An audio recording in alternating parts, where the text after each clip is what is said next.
नमस्कार दोस्तों, मैं हूं अतुल सिंह और आप देख रहे हैं मार्केट बुलेटिन भाई इन्वेस्ट कर लो भाई। जहां हम आपको सिर्फ खबरें ही नहीं सुनाते बल्कि उसका अर्थ, उनका प्रभाव और उनका मार्केट इम्प्लीकेशंस भी समझाते हैं। तो आइए शुरू करते हैं आज का विस्तृत और गहन बुलेटिन। सबसे पहले बात करते हैं कॉर्पोरेट की सबसे बड़ी सुर्खियों की। बीएसएनएल का घाटा और भी बढ़ा है। समस्या सिर्फ एक नई नहीं, कई लेयर्स में है।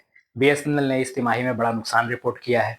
कंपनी कह रही है कि डिप्रिशिएशन बहुत बढ़ गया है, फाइनेंस कॉस्ट लगातार ऊपर चढ़ रहा है, साथ ही लेगेसी इंफ्रास्ट्रक्चर को मेंटेन करने का खर्च बेहद भारी है। 4G और 5G मॉडर्नाइजेशन के लिए मैसिव कैपेक्स की जरूरत है।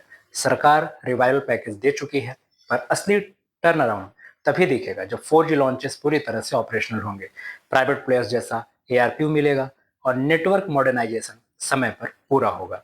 अब चलते हैं उस सेक्टर की ओर जो पिछले कुछ सालों में डिसरप्शन के दौर में है, ईवी सेगमेंट। ओला इलेक्ट्रिक और एथर, इनकी प्रॉफिटेबिलिटी की लड़ाई में अब बढ़त देखने को मिल रही है। ग्रॉस मार्जिन अब हीरो, टीवीएस और बजाज जैसे आईसीई दिग्गजों के करीब पहुंच गए हैं। प्रोडक्शन स्केल अप, लोकलाइजेशन और लिथियम सेल कॉस्ट सॉफ्टनिंग से अच्छा फायदा मिला है। सब्सक्रिप्शन मॉडल, बैटरी स्वैपिंग और न्यू वेरिएंट से यूनिट इकोनॉमीज सुधर रही है। हालांकि नेट प्रॉफिट अभी भी दूर है। वारंटी कॉस्ट और चार्जिंग इंफ्रा कैपेक्स अभी भी भारी बोझ है, लेकिन ईवी कंपनियां 24 से 36 महीनों में सस्टेनेबल प्रॉफिट्स दिखा सकती हैं। अमेजन और माइक्रोसॉफ्ट पर ईयू की सख्ती देखने को मिली है। ग्लोबल क्लाउड इंडस्ट्री में एक बड़ा मोड़ आया है। यूरोप क्लाउड पर नए रूल्स ला रहा है। कॉन्ट्रैक्ट टर्म्स में पूरी ट्रांसपेरेंसी, डेटा पोर्टेबिलिटी आसान करने के लिए, साथ ही वेंडर लॉक इन खत्म करने पर जोर दिया गया है। इससे स्मॉल क्लाउड फर्म्स को बराबरी का मौका मिलेगा। इससे दुनिया की सबसे बड़ी क्लाउड कंपनियां अब नए कंप्लायंस प्रेशर में आ गई हैं। क्लाउड के बाद नजर डालते हैं ग्राउंड इकोनॉमी पर। माइनिंग सेक्टर, माइनिंग रिफॉर्म्स भी तेजी से बढ़ रहा है, पर केंद्र और राज्य सरकारों में सीधा टकराव आया है। केंद्र माइनिंग रिफॉर्म्स लाना चाहता है, लेकिन कई राज्य इसका विरोध कर रहे हैं। राज्यों का कहना है लोकल रेवेन्यू कम हो गया है, लैंड एक्विजिशन पर दबाव बढ़ेगा, इन्वायरमेंटल इश्यूज को भी इग्नोर नहीं किया जा सकता। केंद्र का जवाब है प्रोडक्शन कैपेसिटी 25,000 करोड़ से भी ज्यादा अनलॉक होगी। क्रिटिकल मिनरल्स जैसे लिथियम, निकेल, कोबाल्ट में सेल्फ रिलायंस बढ़ेगा।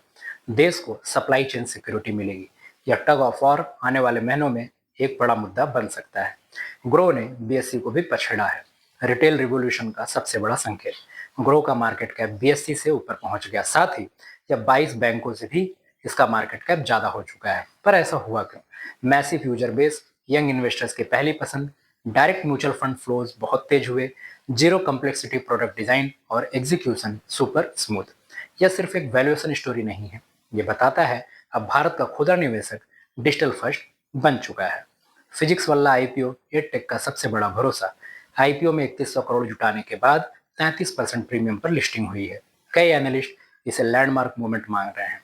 पैंडेमिक के बाद एडटेक क्रैश हो गया था। लेऑफ्स, लॉसेज और फंडिंग फ्रीज ने सेक्टर्स को हिलाया था, लेकिन फिजिक्स वल्ला ने यूनिट इकोनॉमीज को सुधारा है, ऑफलाइन और ऑनलाइन मॉडल बैलेंस किया है और इन्वेस्टर ट्रस्ट वापस बनाया है। ये आईपीओ एडटेक की प्रतिष्ठा को दोबारा स्थापित करने की दिशा में एक बड़ा कदम है।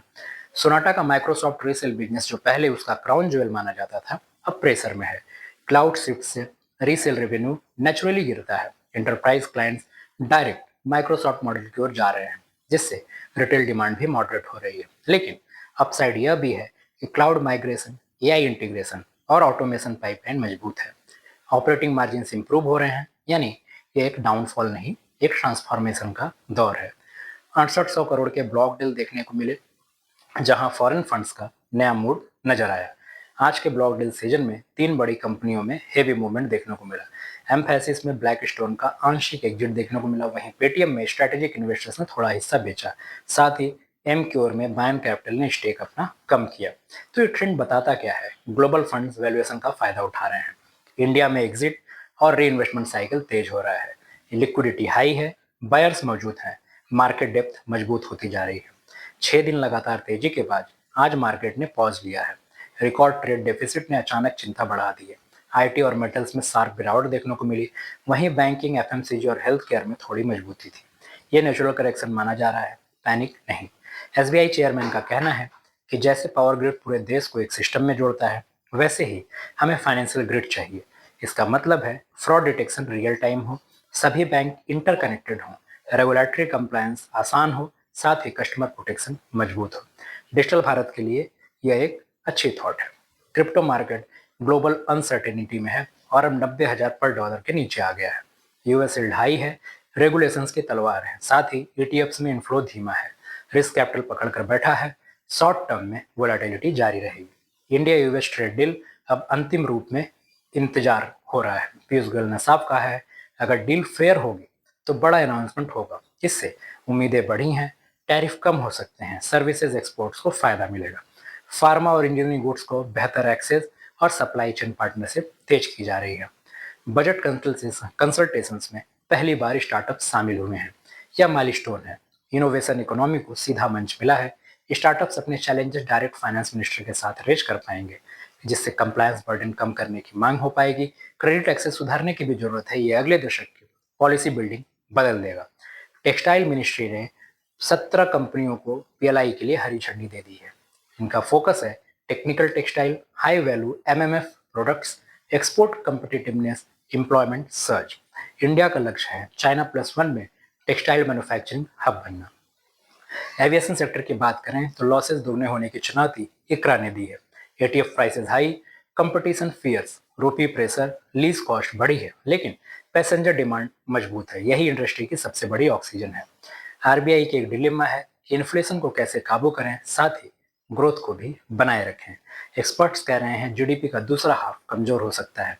कोर इन्फ्लेशन स्टेबल है, फूड इन्फ्लेशन अनप्रिडिक्टेबल है। ऐसे में आरबीआई पर दबाव बढ़ रहा है, रेट कट अर्ली करने का या वेट एंड वॉच मोड में रहने का। लंग कैंसर का एक बड़ा अलार्म आया है। हर 74 में एक भारतीय को लाइफ टाइम का रिस्क है। रीजन्स हैं स्मोकिंग, पॉल्यूशन, डिलेड डायग्नोसिस और अर्बन लाइफ स्टाइल। वुमेन में भी शार्प राइज नोट किया गया है। आईपीओ सेकेंडरी सेल्स की बात करें तो 1 ट्रिलियन रुपए को पार कर गया है, 7 सालों का सबसे हाई। इसका मतलब है इन्वेस्टर्स गेन लॉक कर रहे हैं। मार्केट लिक्विडिटी बहुत ही स्ट्रांग है, साथ ही न्यू आईपीओ को भी जगह बनाने में आसानी हो रही है। उड़ान स्कीम के तहत 30,000 करोड़ का बड़ा विस्तार सरकार रीजनल एयर कनेक्टिविटी को प्रायोरिटी बनाने में कर रही है, जहां नए रूट्स, नए रीजनल एयरपोर्ट्स, छोटे शहरों के लिए डायरेक्ट फ्लाइट्स, वीजीएफ सपोर्ट। बड़ा भारत के इंटीरियर एरियाज में जुड़े बिना जीडीपी तेजी से नहीं बढ़ सकती। यह कदम इसी दिशा में है। कर्नाटका आईटी और स्पेस टेक का एक नया विजन है।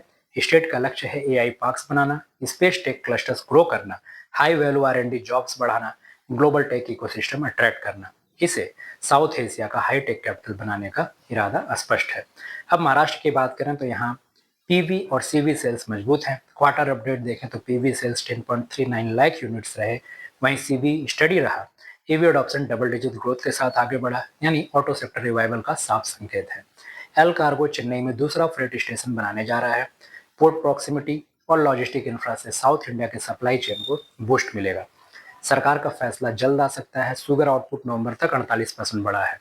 एथनॉल ब्लेंडिंग पर तेजी। एमएसपी रिवीजन प्रक्रिया में संतुलन मुश्किल है। Farmer income versus consumer price stability को देखा जाए तो प्रधानमंत्री फसल बीमा योजना अब जंगली जानवरों और फ्लड्स का नुकसान भी कवर करेगी।